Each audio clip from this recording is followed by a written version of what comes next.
Good morning, good day, good evening, VA. It's Chaplain Clarkson with your spiritual inspiration today. It may be less than 5 minutes, will be less than 10 minutes, and definitely less than 15, but it will never be less than encouraging.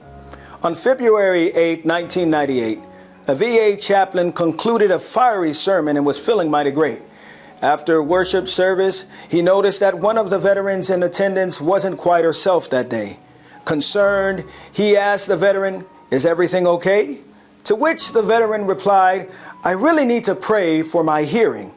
The chaplain immediately put his hands on the veteran's ears and prayed with everything he had. When it was done, he asked, "Ma'am, how's your hearing now?" "I don't know," the veteran replied. "My hearing isn't until Tuesday." Has there ever been a time that you made a hasty decision based on limited information? A time that you jumped to a conclusion?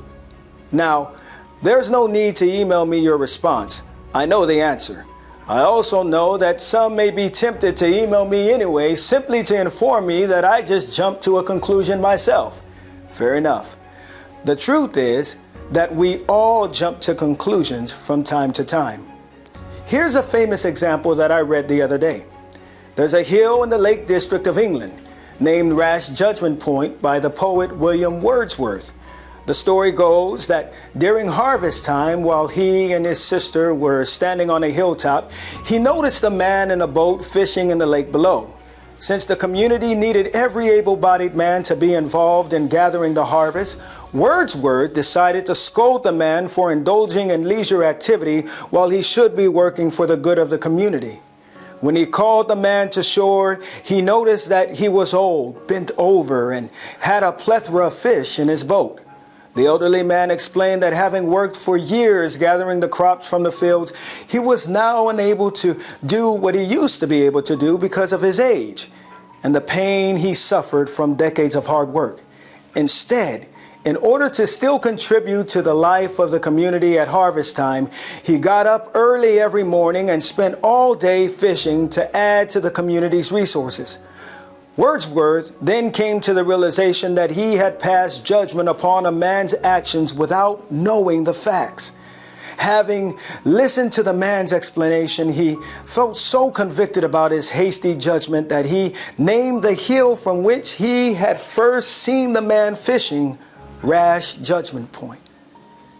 While William is the focal point of this story, I couldn't help but admire the elderly man's response. Instead of challenging William by saying, "Well, young fella, I have a question of my own for you. Why are you up there gazing into space on top of that there hill while you yourself could be working?" No, instead, the elderly man presented his truth and allowed his truth to stir a response in the one who jumped to a conclusion.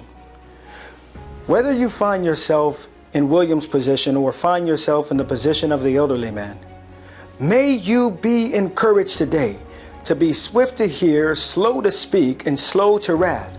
Patiently and diligently seek the truth in every situation, that the truth may inspire a just response. Jump to solutions, not conclusions. Well, as always, I pray that was encouraging. Until we meet again, may you be encouraged. God bless.